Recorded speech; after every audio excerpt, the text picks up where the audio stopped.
Hey guys, Tyler here. In this video, I want to share with you 8 ways that you can save for a down payment on a home fairly quickly. And some of these are going to be really basic, but some of my favorite ones towards the end of this list are going to be some creative ways that you can earn more income to save for that down payment super fast. So let's go ahead and get started. But before we do, if you guys like content like this, please consider liking and subscribing to the channel. I greatly appreciate it, especially when people like videos like this. It helps me out and helps me to help more people in the future. So without further ado, let's go ahead and get into the video.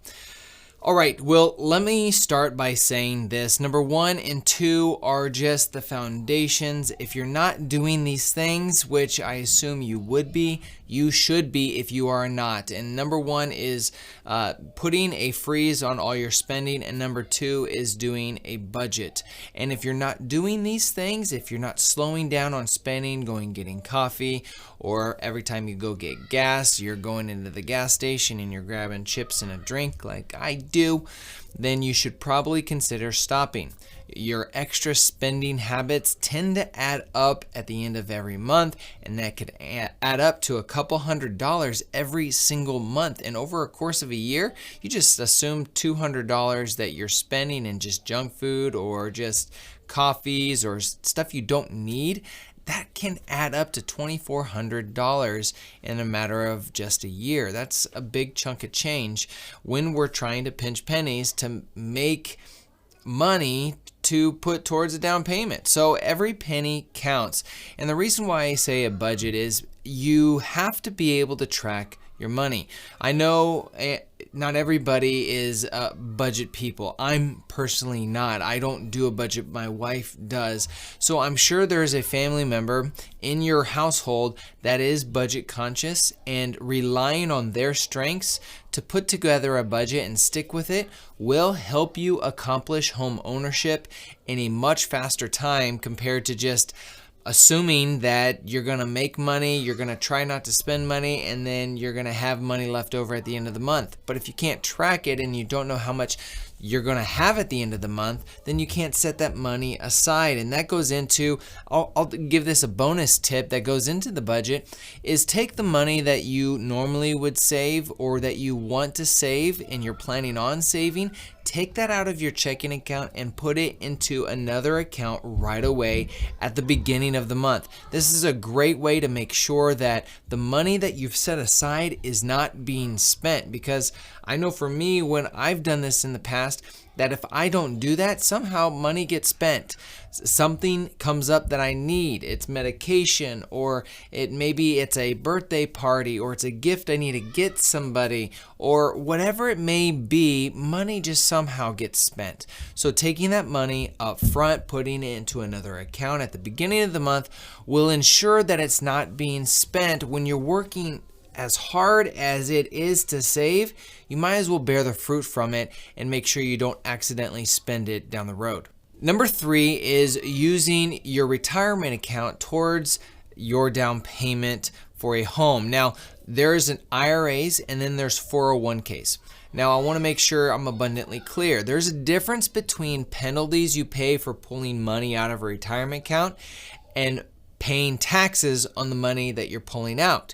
So a retirement account is a pre-tax account. So that means none of those funds have been taxed yet. So if you were to take money from your 401k and you would put it into there, you're still going to pay taxes. And for a 401k, you do pay fines. An IRA account, on the other hand, does not have any penalties, but you aren't paying any taxes either, because IRAs are post-tax accounts, retirement accounts.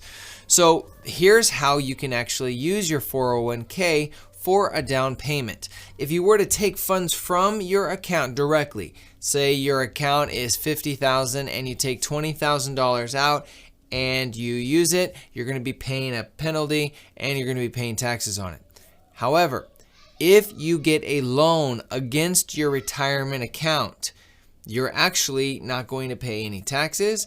You're not going to pay any penalty. You're only going to pay interest to yourself that you're going to be paying back to that retirement account. So let's say $50,000, you pull out $20,000 in a loan. That loan could be used for your down payment, but you're not actually going to be paying any taxes on that because it is a loan from yourself to yourself. Okay, now that we've gotten through some of the basic saving aspects, let's talk about some creative ways that we can actually make some more money. And this is where I really get excited because there's so many different ways to make money nowadays with the internet, with all of the services that are out there, with Uber Eats, drives, all of that stuff. And that leads us right into number 4, and that is driving for Uber. By doing Uber Eats or just driving customers or people around town in your city. If you're in a highly populated area, this is a great way. There's going to be high demand for Ubers, and you're going to be able to take that money and use it towards a down payment. This is something you can do on top of your own job. If you want to work extra hours at your job, you could do that. Or if you don't want to do that, you can drive on your downtime, drive late at night when the rest of the family is asleep. These are some ways that you can create some additional income by using your asset, using your car that you already have, and make some money with it.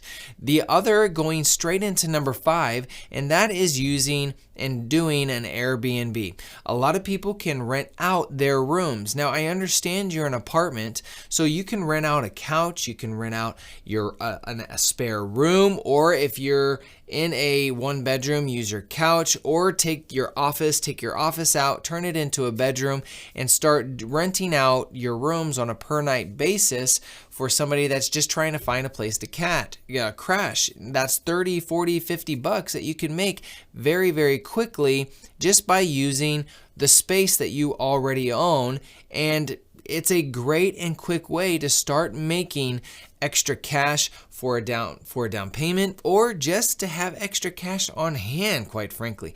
I've done Airbnb myself. It's a phenomenal way, and I highly recommend doing it. Now that goes right into number 6. If you don't like the idea of having a whole bunch of different people come through your home every single day, every other day, you can rent out a room longer term on a month-to-month basis to a friend. You can put an ad out on Craigslist or on Facebook Marketplace, and you can actually have somebody stay longer term while you're saving up for a down payment, and just have somebody pay you rent on a monthly basis. Now, I know in my areas, room rents are around $450 a month. That's a big chunk of change per month. Times that by 10 for easy math, you're looking at over $4,000 that you're making and saving for a down payment simply by renting out an extra room.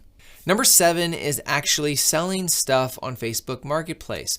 Now, you probably have a bunch of stuff lying around your house. If you have anything like me, you go from one thing to another. Maybe you have a couple extra older iPhones laying around that you didn't do anything with. Well, you can sell those things on Facebook Marketplace and start making some extra cash. If you have an old coffee table, or you have an old computer that you just didn't do anything with, these are ways that you can start selling. I mean, I sold a really old laptop for $100 here last year, and I was just sitting around. I didn't do anything.